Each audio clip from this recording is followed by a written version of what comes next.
Sa bawat burol sa bahay, may isang utos na hindi dapat labagin. Takpan ang lahat ng salamin para hindi makita ng kaluluwa ang sarili nito. Hindi siya naniniwala, para sa kanya, pamahihin lang ang lahat. Pero ang salamin ay hindi lang nagpapakita ng mukha.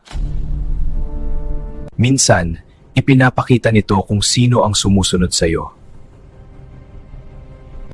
Kapag nakita mo ang kaluluwa sa salamin, ikaw na ang susunod. Hindi ito babala, isa itong pagpili. Sa oras na makita mo sila, hindi ka na makakatalikod. May dahilan kung bakit may mga salaming kailanggang manatiling sarado. Hindi lahat nakakita sa salamin ay refleksyon.